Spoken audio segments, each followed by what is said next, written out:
So in this video, you are going to learn about how to solve numerical problems based on motion. So let's get right into it. So first you need to remember is that there are three equations of motion. That is V is equal to U plus AT, S is equal to UT plus half AT square, and then 2AS is equal to V square minus U square. So the full form of that are U denotes initial velocity, V denotes final velocity, A acceleration, T is time, and S we can tell it as a distance or displacement. So the important points we should remember when solving numericals in motion are, if the question says if an object starts from rest or starting from stationary. So then u is equal to 0. U denotes initial velocity. So initial velocity will be 0. And the second is if the question says if an object comes to rest or brakes are applied to stop the object. So then v is equal to 0. That is final velocity is equal to 0 because the object stops, right? So to solve a numerical, the step one is note down the input parameters given in the question. That is, let's take an example. A train is traveling at a speed of 90 km per hour. Brakes are applied so as to produce a uniform acceleration of minus 0.5 meter per second square. Find how far the train will go before it is brought to rest. So step one is note down the input parameters given in the question. So the input parameters we have to note down. A train is traveling at a speed of 90 km per hour.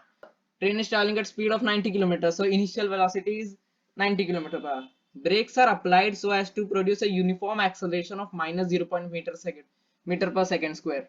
So it is clearly given that uniform acceleration is minus 0.5 meter per second square. So acceleration is minus 0.5 meter per second square. Find how far the train will go. So we have to find the distance, how far the train will go before it is brought to rest. So here it is given it is brought to rest. So final velocity is 0. The step 2 is bring all the input parameters to same units. So initial velocity is 90 km per hour. So we have to convert it into meter per second. So to convert kilometer per hour into meter per second, we have to multiply it by 5 by 18. So 90 into 5 by 18 is 25 meter per second. Brakes are applied as to produce uniform acceleration. The acceleration is minus 0.5 meter per second square. So we have to keep it as it is. Find how far the train will go before it is brought to rest. So final velocity is 0. So we have to find the distance. What is distance? So step 3 is note down the output required. So output is distance, that is s, is equal to what? Step 4, use appropriate formula given in slide 1 to arrive at the required output. That means we have to take an equation from slide 1. That is, you have to remember the equations of motion. So here it is given u, a, v and s. So we have to use an appropriate formula to arrive the output. So U, V, A and S. Here it is U, V, A and T. So this will not work. We have to also find S. So U, here it is U, there's no V. So it will also not work. U, V, A and S. Yes. So this is the correct formula. Correct equation, I mean. So according to the third equation of motion, 2AS is equal to V square minus U square. We have to substitute the values of A, S, V and U. So 2 into A acceleration was minus 0.5.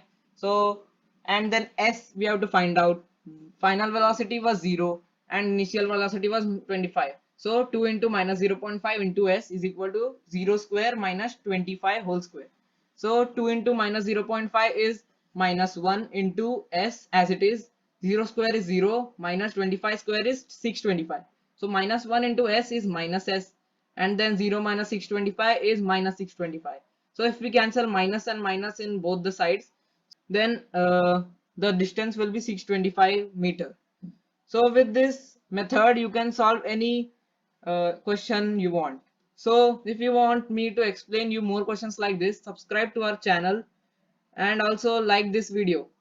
So and then I'll meet you in the next video. Goodbye. Hey guys, what's up? Haven't you subscribed? Subscribe directly from here. Please, please, please.